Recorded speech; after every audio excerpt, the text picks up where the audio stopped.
What you want, when you want it, where you want it. This is The Mesh.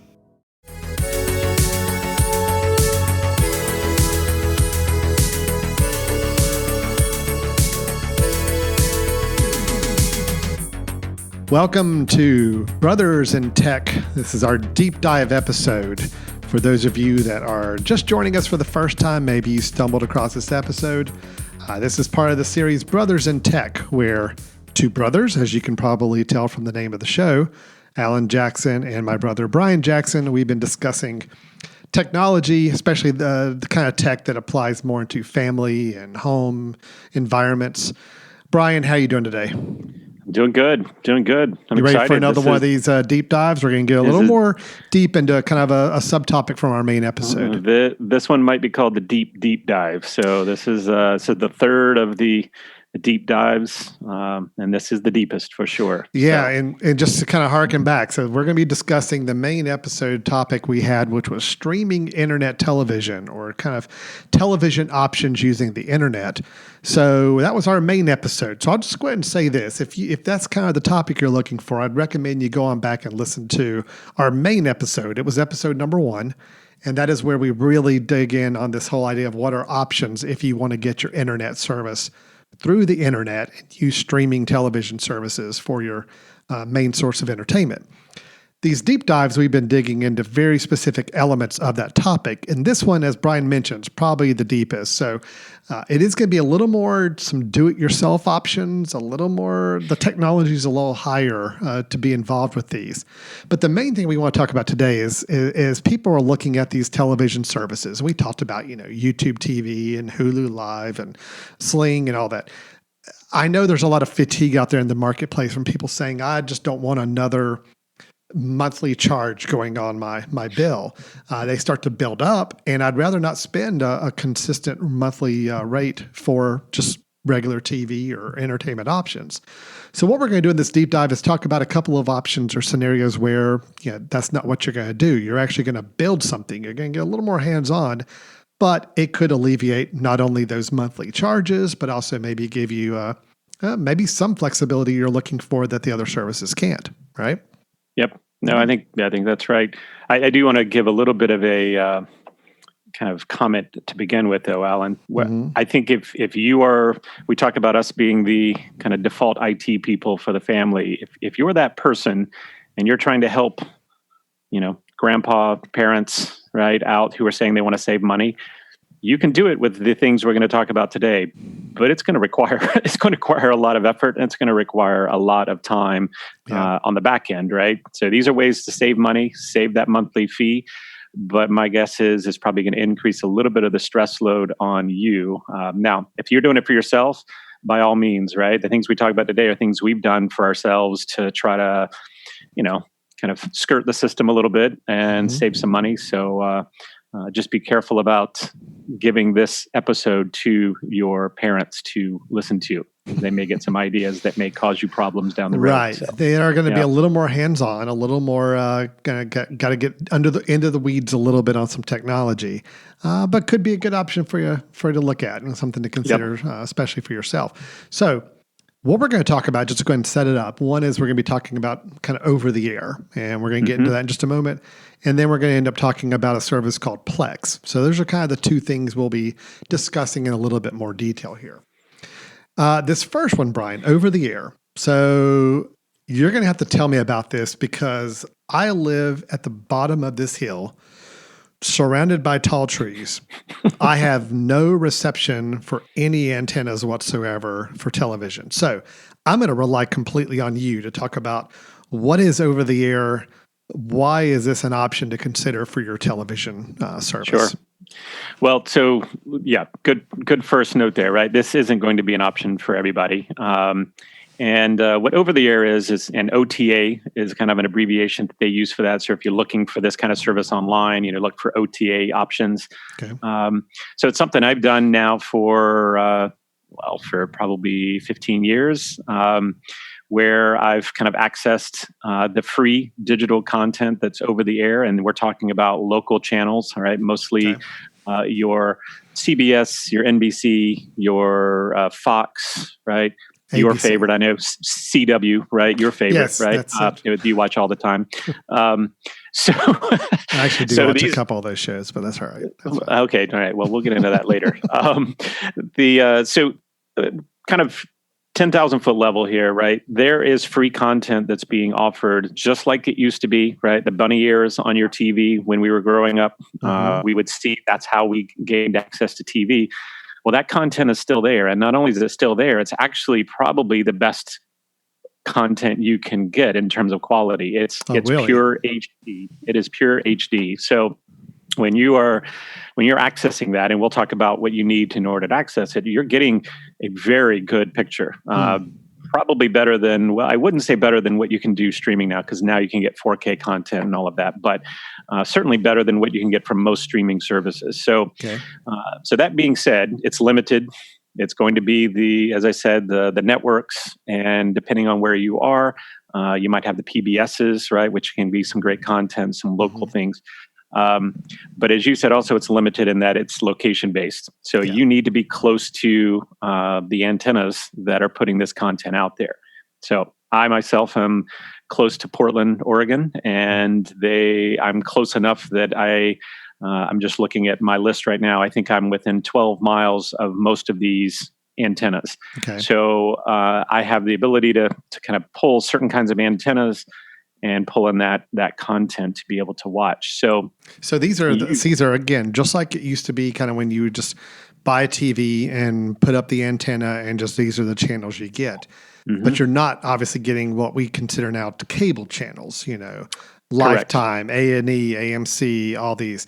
This is truly broadcast local TV channels, but most of these local channels are going to cover your big network shows, your CBS shows, your NBC shows, and so on. Okay. Yeah, you might want to think to yourself, what TV shows am I watching, right? Maybe you have a cable service right now, and you're watching things that are broadcast on NBC and on Fox, right? And if that's the case, well, they're broadcast for free as well if you can set up your system to be able to access it. Now, you may be thinking, well, I don't watch anything live. Well, true. This is all live information, right? You're going to get it in time, right, at the moment. So we can talk a little bit about, there are ways of recording that. Recording a DVR on your typical cable system. Yeah. So, any information that comes into your house, right, that you're able to pull that signal, right? There are ways to be able to record that signal. There's ways to be able to then play it back and have your own kind of DVR setup. So I think one kind of important step with all this is this even possible where I am? And you mentioned in where you are, it's not really possible. I would say it probably is possible, but you'd have to have one heck of an antenna to get it, right? Oh, well, that, or I'd have to have in the middle of the night, go out and cut down some of my neighbors' really tall trees, which has crossed my mind. Right. Well, that could be deep dive number 4, right? Could we do that one? how to clear a path through your neighbor's forest to ensure you get satellite signal. Yeah. I mean, that could be the case, right? All of our deep dives get progressively more illegal. more complicated and more illegal. Yes, right. We'll have to put this on a special server where people can come to them. But one thing that I would suggest for people to do, if you're interested, so let's set the stage, right? You're the person who is really frustrated with cable because you're paying too much. You're also really frustrated knowing that you might have a need to be able to pay lots of monthly services for YouTube TV or for Hulu Live, like we talked about earlier, right?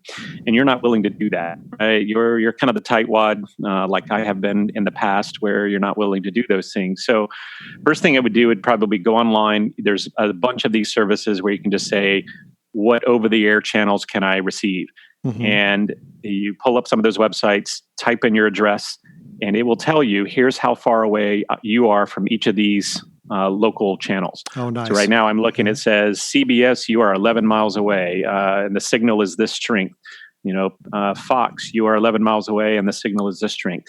So from that, you then know, well, let's see, if I'm 12 miles away from most of these things that I want, I'm going to need an antenna that is rated for at least 20 miles, right? And they usually kind of go 20, 30, 50, 100. And then you need to be thinking, not only how far away I am, but do I have a lot of trees around me, right? Like in your case. I have some trees around me. So I ended up buying an antenna that was rated, I think, for about 100 miles, just because I wanted to not only have the antenna go through the trees, but I also wanted to get the signal if I were to keep the antenna inside and go through walls. So, and it works great. It works really, really well. Now, these are digital antennas. They're not like, they're not your traditional antennas that maybe were used to growing up and all, right? No, actually, I'm well, and this is where I could be wrong. But typical like traditional bunny ears, right, can pick up a signal. Still do like high definition type quality. Really? Yep. What you need is you need some sort of antenna. And I think it can be your large antenna that you had growing up that's sitting on the top of your house. It can be bunny ears on your TV. But what's key is that the TV itself has to have a digital tuner. Digital tuner is the difference. Okay, not an antenna. Has to be it's just the digital tuner. Right. Okay. So if you had one of the first big TVs that came out a long time ago, 10, 15 years ago. Well, if you had one of those plugged up, it probably does not have a digital tuner built in. It has an over-the-air tuner that was for the old broadcast channels, non-HD channels. But if you have a newer TV, probably in the last 3 to 5 years, I'm guessing it has one built in. So that just means, do you have a cable input in the back of your TV? And if so, double check and see if your TV has a digital tuner built in. If it has a digital tuner, then it means it can take the over-the-air signal and process it and be able to show you the digital signal, right? Okay. So you get an HD signal, and it's beautiful, right? Yeah, I've heard really good quality on the video. It really, really is good. Now, the one kind of, well, I guess this is a good part. You remember how when we were growing up, when you had over-the-air TV, if your antenna was slightly tilted the wrong way, it would be fuzzy.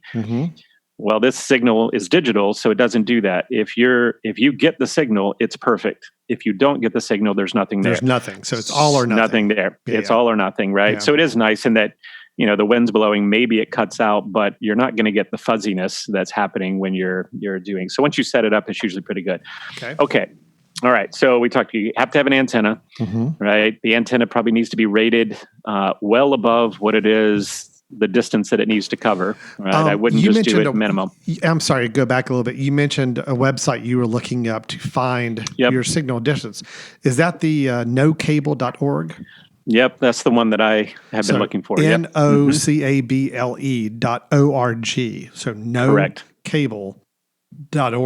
And that's where you can put in your actual address, and it will show you what channels are available and what distance you are. Well, you're saying the distance is what you're going to need to know to make sure you get an antenna that exceeds that. The distance and the signal. I think if you're, for example, if you're 20 miles away from something that has a really low signal, and you'll see the signal kind of off to the right about the strength of that signal, it'll give you a heads up. There are also other sites that I've seen before where you'll type it in and say, it'll ask you, what kind of antenna do you have? And say, well, it's rated for 20 miles. And then it'll say, well, here's the channels you should be able to get if you're clear. Okay, cool. Right? So you can get a good idea what you should be able to receive. The other thing is, don't go out and buy a new antenna yet, right? Go and see if you have some bunny ears sticking around. And if you're close enough, put the bunny ears in the back of the TV. Go through the search feature of your TV to try to look for signals and see if anything comes up. Maybe you get one channel, right? Well, that tells you, all right, I'm close enough for something. And then maybe buying a bigger antenna will be something that'll get you all these others, right? I just still can't. I don't know how it would feel walking into somebody's house and they have the bunny ear antenna on the top of the TV. It would be a real throwback to see that. Well, you know what? I mean, you put it right next to your vinyl collection, which of course is throwback now, right? And you kind of complete the whole package, right? You really do. I'm back in the early 80s growing up again, so it's awesome. Yeah. All right. Well, and here's my next tip, right? And this is what I ended up doing at my house. So once you figure out that, yes, I can access signals, I'm sure you don't want to have bunny ears on every TV in your house, right? And that's what you'd have to have. You'd have to have bunny ears or some sort of antenna. And they've got some good looking antennas, ones that are, flat that you stick on the wall and you can't even really tell they're an antenna. But I didn't want that. I didn't want to have 2 or 3 TVs in my house, each with an antenna. So what I did is the house that we live in used to have cable, right? Which means that there are cable lines running through all throughout the house, right? Same with my house, yeah. Yep. So I went outside, on the outside of the house where I can see the cable coming into the house. There was a splitter on the cable already. So the cable was coming out of the ground to the wall of my house, and there was a splitter that was sending it to all different ports of my house, right? Okay, yeah. So I think I had four outputs, right? Well, so I went and took the cable that was coming in from the ground, took that out of the splitter, plugged in an antenna outside, and then went to each of my TVs, plugged them into the wall, right? And sure enough, you can get access to the signals. And it's not one signal coming in, so you could be watching one thing in one part of the house and one thing in the other. That was going to be my question. If it still is pushing all of the over-the-air broadcast signals to every TV, meaning every TV can flip around channels without affecting one another. So you're basically saying you use the old coax cable that was typically installed in people's houses to have cable running throughout the house and to run at different TVs you had throughout the house. You took over that built-in system, coax cable and just tapped it into your antenna instead of coming from the old cable from the ground. But you're still replicating what cable was doing, which is it was bringing one feed into your house, and you were splitting that feed and splitting it service across all the TVs in your house. Okay, and I haven't noticed a lot of degradation. You know, when you split something right, you tend to have an issue. I haven't noticed a lot of that. Basically each TV that I have is able to see the same channels. And there's one channel, I think CBS right now, that's been kind of wonky over the last several months. But the others have been fine. Dan Bryant of U.S. Health Advisors wants you to know your health coverage does not have to be complicated. If you aren't happy with your insurance plan, there are unlimited and comprehensive medical plan options available to you right now. U.S. Health Advisors offers solutions which can't be found anywhere else. They can even offer you the ability to purchase more coverage if and when you need it. U.S. Health Advisors offers fair rates and no surprises. Sounds nice, doesn't it? If you'd like to know more, contact Dan Bryant at 828-554-3032 or by email at daniel.bryant@ushadvisors.com. That's Dan Bryant at 828-554-3032.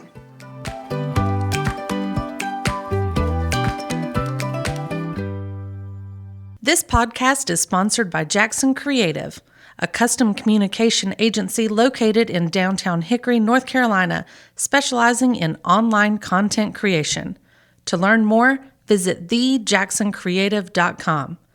Jackson Creative, we tell your story. So I live in Portland. We have a lot of rain, right? Weather's kind of an issue. Well, I had an antenna that I had mounted on the outside of my house.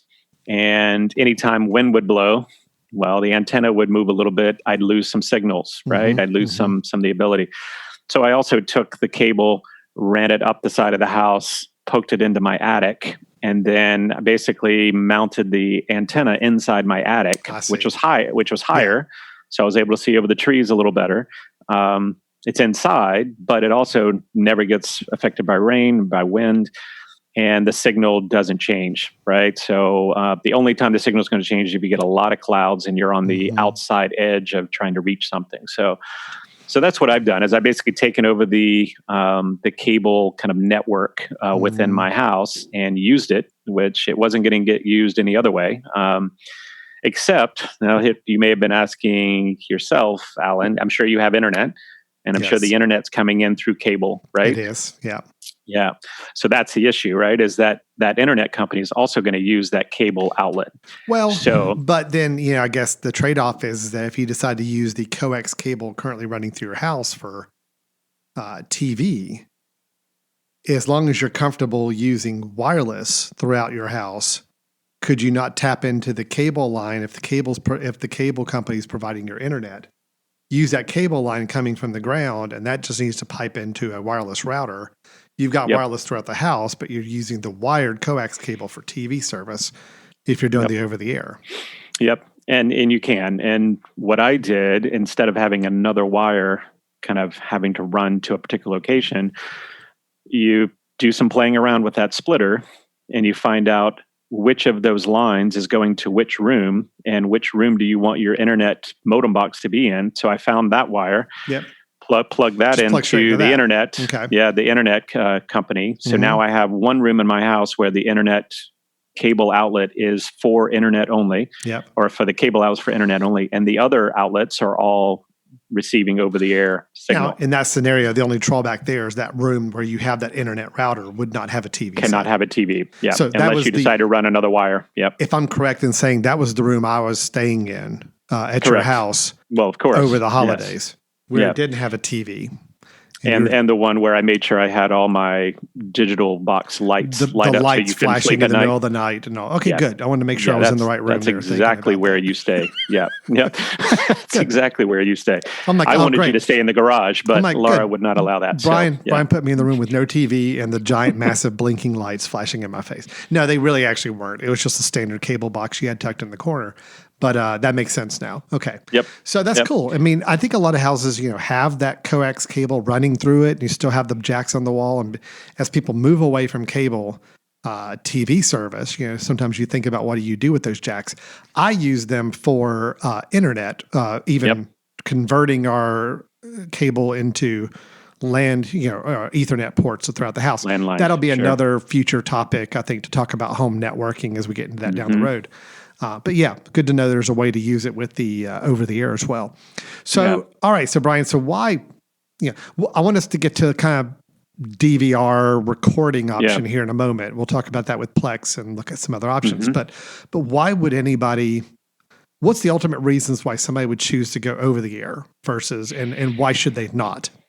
Yep. Yeah. Well, I think first of all, cost, right? Okay. You're doing this because you're probably someone like me that when you see another monthly service being charged to your account, you're thinking, why am I paying? If the shows that I like to watch are things that came over NBC, CBS, Fox, why am I paying for them when I get them free? Right? I could get them free. It just costs a little bit more upfront for me. So, for example, if you don't have a TV with a tuner, well, this is going to be a big cost, right, to get a new TV. Or you buy a $30 tuner to plug into your TV. So in between the coax and the TV, that's doable. I bought a small little connector to split my cable, from the outside, tiny, right? An antenna can run anywhere from $20 if you need a small one, if you're really close to signals, to I think I probably paid $100, but it was something I wanted to make sure that I could reach that signal. But those are upfront costs, right? So one time upfront, once you've got them, you're done, but then there's no ongoing cost after that at all. Right. And also think, there are things like the Super Bowl, right? That it's going to come on network TV, right? Well, okay, you get that free, right? That's over the air and it's great content, right? Okay. Great view of being able to do that. As you said, the downside is going to be recording it, right? How much TV do you actually watch at the moment that it's aired versus recording it later? So you're going to need some other way of recording. If you want the recording capability on live TV, you're going to have something. We'll talk about an option for that in just a moment. And you may be thinking, well, Brian, I listened to you earlier on the previous podcast saying that you did YouTube TV. Well, I do. And I do YouTube TV for other channels. But I still have the over the air, so I can switch over to that if I wanted, one, a better quality, and two, if I didn't need to worry about recording it, right? I'll watch it there. But if you're using both like you are, I mean, really the only reason you would switch to the over the air signal is just because it looks better. Right. No, if I had YouTube, with YouTube TV, honestly, I did it because I love to tinker and I'm thinking I'm getting it free and I had the equipment already.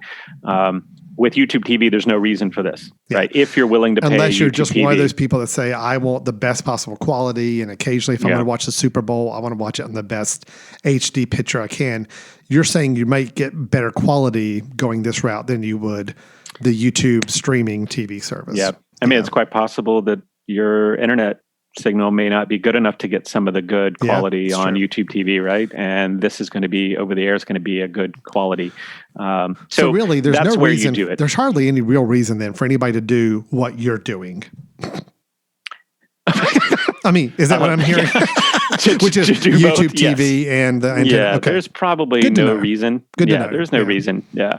I mean, there is, and it's a very deep dive, but I'm not going to get into that. There's a way now where, I could be watching over the air while also then having other things going on within that same TV environment. Right. I could be listening to something, right? So we'll get into that another time, right? That's kind of blowing my mind a little bit there. Let's hold off on that. So basically, I'm trying to say that I'm not an idiot, right? I'm not doing it for no reason. I get it. You're a tech enthusiast. You want to explore all the options, but generally speaking, I did it so people could learn from this podcast. There you Alan. go. That's but why. Generally speaking, yes. somebody's going to do one or the Right. other, and you go this route if you want to save money. You're not bothered by your options being limited on what channels you have. Most everything you want to watch is going to be live, local broadcast network channels anyway. Then you're good to go. Okay, cool. Well, and here's really quickly: if you're the person that you don't need all the channels that YouTube TV offers, right? You have Netflix already. So that you have some sort of access, or Amazon Prime, and you've got your movies, but you still want to get the locals, right?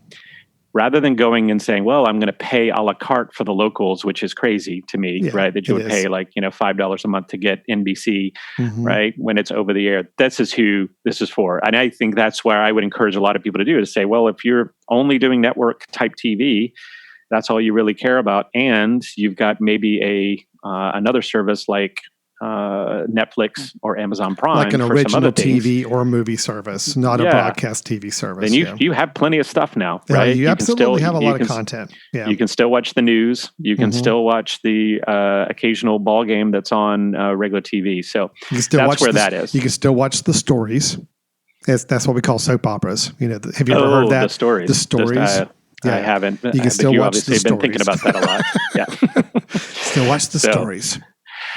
So anyway, that's my thought. I did want to really quickly, because I don't want this one to go too long, but if you are interested in doing this, there are some kind of one type of box that you can buy that could be a DVR for you. So it would be between the wall outlet of your antenna coming in before it gets to your TV, to where you could set that up to actually record. So it's basically like a hard drive that you could say, well, record at 8 p.m. on Thursdays for an hour and a half. And now you're going to get the content that you could watch later. Still a one-time purchase.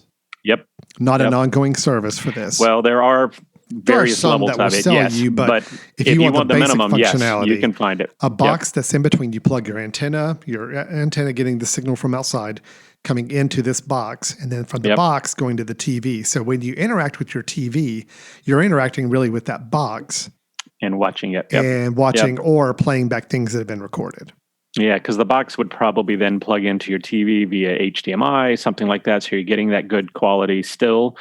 And you could search through it. They all have search features to say, look through. They even can tap into that's the other thing about the over-the-air. The over-the-air doesn't just give you digital TV content. It actually gives you the digital guide as well. So you can search digitally what's coming up. You can see an actual kind of cable-looking guide where you could tell it, record that, just like you would with a DVR. So there are ways to do that, and probably anywhere from $30 to $200 to get one of these boxes, depending on how much functionality you want.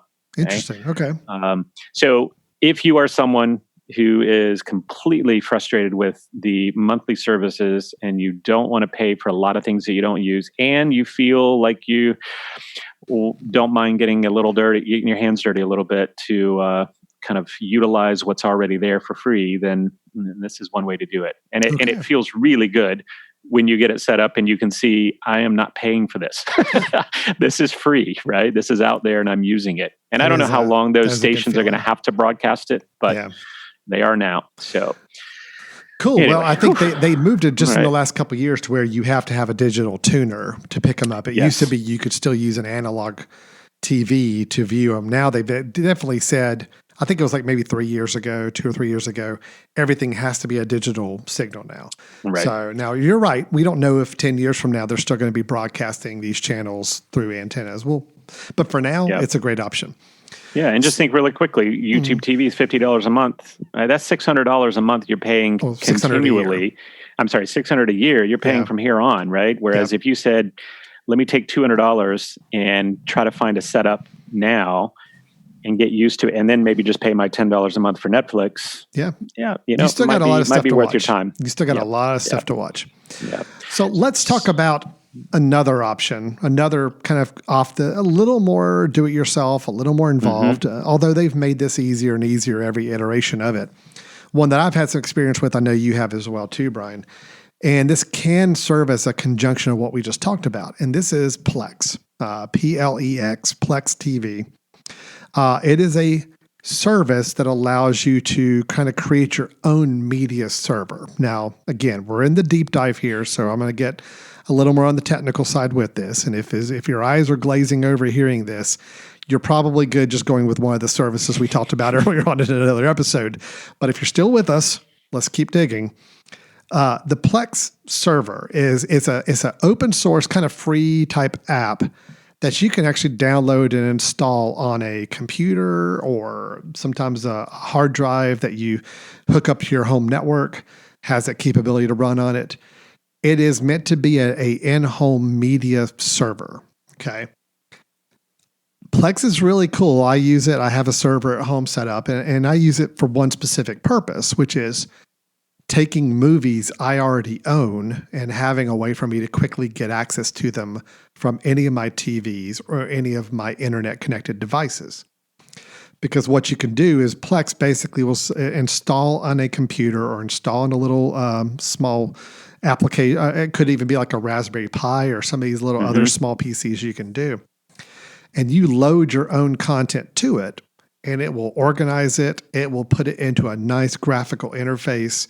And then anywhere where you have the PLEX app installed, you can connect back to your server. So let me walk you through a scenario I've got. I have a PLEX server in my house. It's in my home office. It's a PC, an old PC that my son used to use, not using anymore. So I set it up as our PLEX server. I have the PLEX app on my Apple TV and my den, and I've got it on my phone, and I've got it on my home computer, my laptop computer. I can take movies I own, digital movies, or if I know how to rip movies that are DVDs that I own, I can put those digital movies on this server. And then anywhere from those devices I can watch that movie. So I have all of my DVDs turned into digital form and sitting on this PLEX server. I've got movies I've purchased that I own also on this media server. So it's just nice to know for films and movies and content that I want to keep, that I don't want to have to go search for on a streaming service somewhere and hope they have it. I've got them. I mean, these are movies I bought, I own, so I want to have access to them. Plus, I put home movies on it, photographs, other things that they don't have to be commercial content. They can be your own personal movies, but it creates your own little server. Now, it's a great system for just that. Okay, that's one aspect of it, that you do have to have a device to run the PLEX application server off of. They do recommend certain levels of computers, PCs to have, or certain types of devices that will run this. And it has to be on your home network, and it has to be, always on internet connection to that device, so you can pull up that media anytime you want to. Yeah, Brian. Yeah. Let me just confirm. So you need a device that houses the content, right? So in your house. But then say right now, if you're at the office, could you pull up your phone and actually watch one of your movies from home? I can. That is an add-on service. Now, I believe, I think that's like a monthly service you pay to PLEX if you want that remote capability to play outside of your home. So yeah, here, me at my office, if I wanted to watch a movie that was on my home PLEX server, right now, yes, I could do it. I could pull up my PLEX app on my phone and say, let me just watch that movie, or see if I've got that movie in my gallery, and it just starts playing. It just streams it just like Netflix sends their content from their server. You got your own server now that kind of blasts it out either in-home or away remotely. It's almost like creating your own Netflix service, but just of the movies you own, and you just want to have them available. I mean, the interface is very similar. You've got your categories of types of content, movies, TV shows, home videos. You can flip through the little thumbnail posters of all your movies and pick the one you want to play, and it plays it. It actually pulls data from an internet database of movies. So once I add Splash, to my movie library, it looks up on this internet database and says, oh, I see that movie he just added is the movie Splash. I'm going to give the Splash movie poster, the description, the year, the cast, all that's going to be included with it. So when you navigate to that movie, just like on Netflix or anything else, you've got all that information available right before you start watching the movie as well. It's a really cool service for that. If you're somebody who owns a lot of movies, and you've got a way of converting those DVDs into digital files. Now, I will say there's people who argue copyright legality of doing that. There's a big argument out there about if you own a DVD, you bought a store-bought DVD, are you allowed to take that and turn it into a digital version. file? Mm-hmm. It depends on who you talk to. I think, for your personal use, as long as it sits on your own home use server and it's just for your private use, I don't think there's going to be any problems with that. But, if you're going to be sharing it, giving that file to other people, other families, that's when it starts to break a copyright law and you could get in trouble for that. So, but again, I know some people are a little more skittish about doing anything with those store-bought DVDs and doing anything to convert them digitally.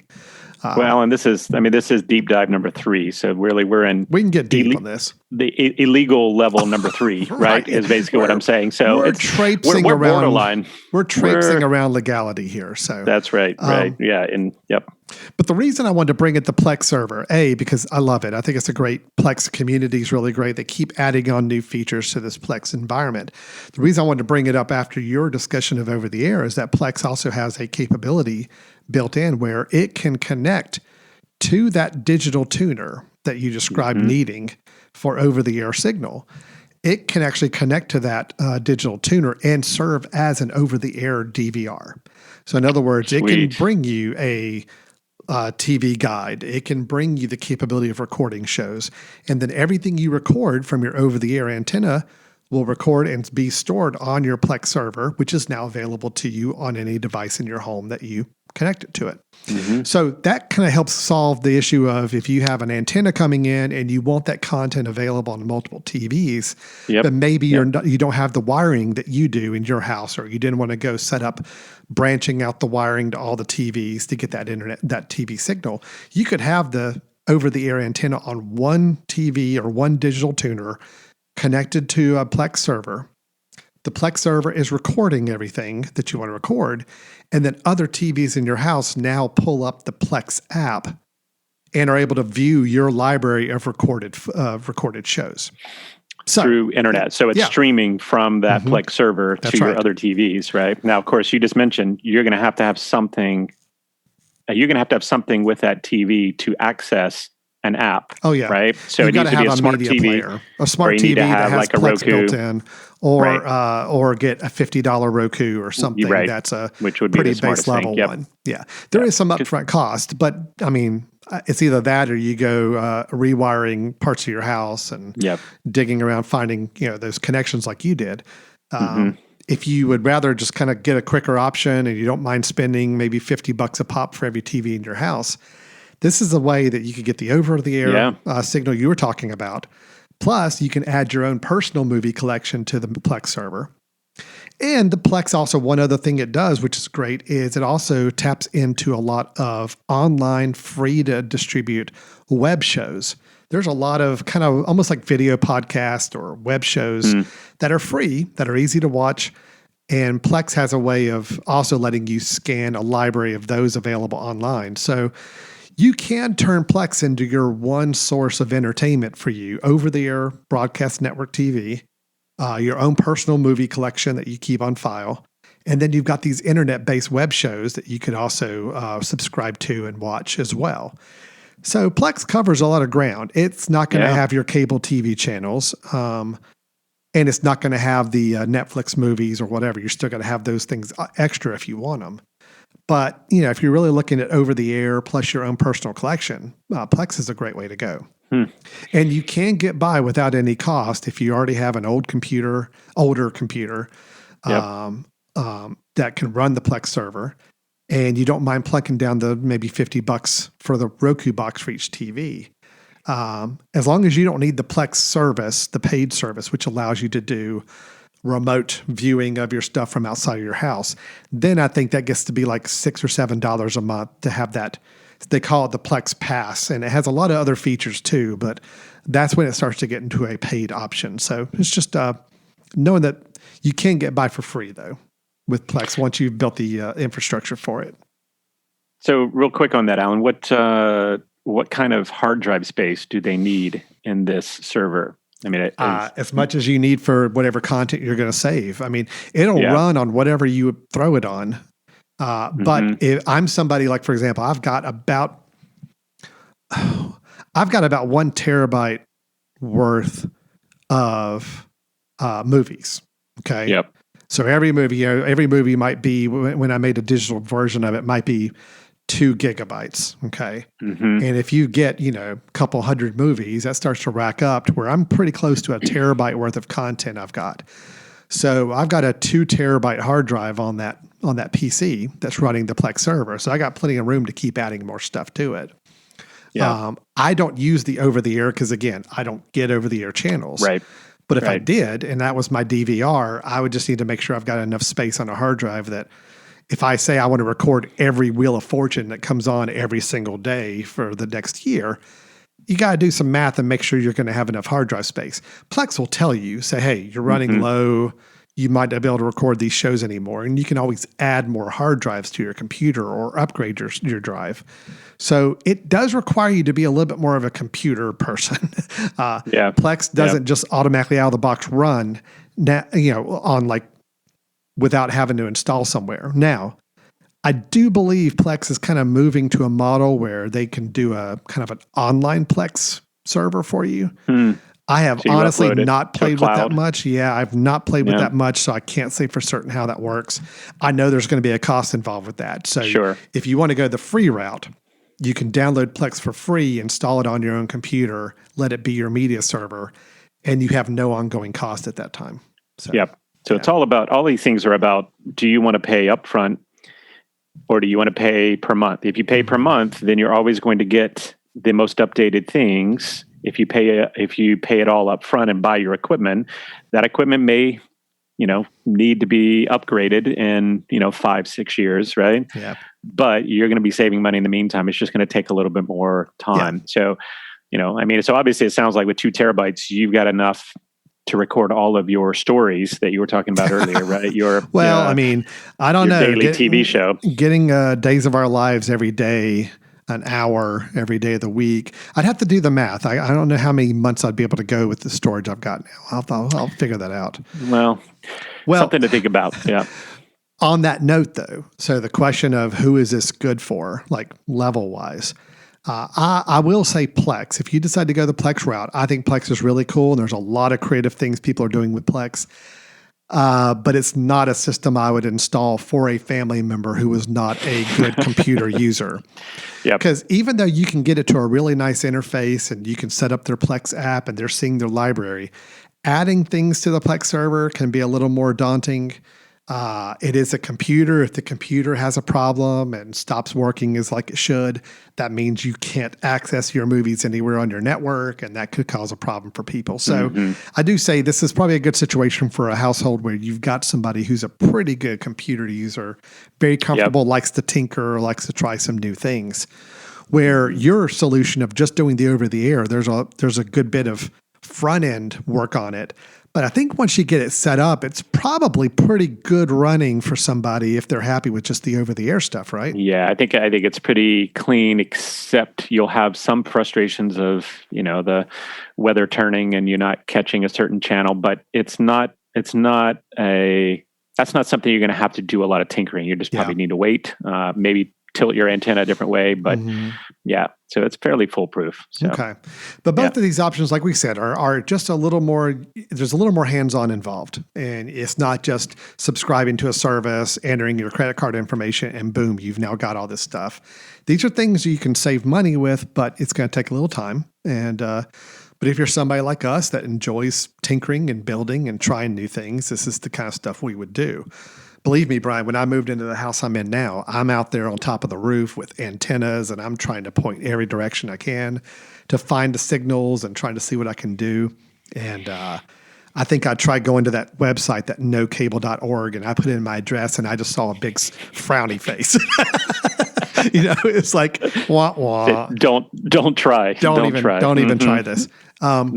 So believe me, if I could pull off over the air, I certainly would. And again, with the PLEX server, I think that's been fun for me. I get to go in there and tinker a little bit. And it is nice when we went on a big trip, I could, before we left on the trip, PLEX allows you to download to your phone some of your content and run it locally, even if you're not on the internet. So going on a plane ride out to your place across the country, I had 2 or 3 movies downloaded on my tablet from my PLEX server.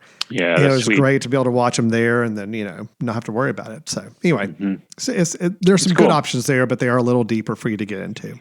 Yeah. Yeah.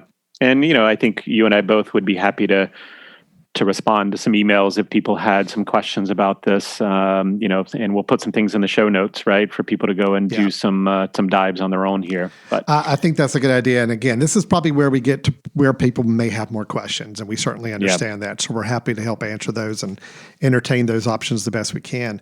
So it would be the info@themesh.tv is the email address we recommend you use. It's the best way to reach out to us. info@themesh.tv. And just kind of make a note that's Brothers in Tech and let us know your question, and we'll get somebody back to you on that. And that's all for the deep dives we've got on this topic of the television options, or how to replace the traditional TV in your house with some more technology-driven options. And next time you hear from us, if you're a subscriber, will be a whole new topic that we'll be getting into with some deep dives after that topic area as well. So we'll look forward to sharing that with you here in the near future. So that'd be great. With that, we're going to go ahead and sign off. Yeah, same to you. Thanks, Brian. Appreciate all the ideas there. It's great stuff. And we will look forward to talking with everybody next time as we get together here on Brothers in Tech. Bye-bye.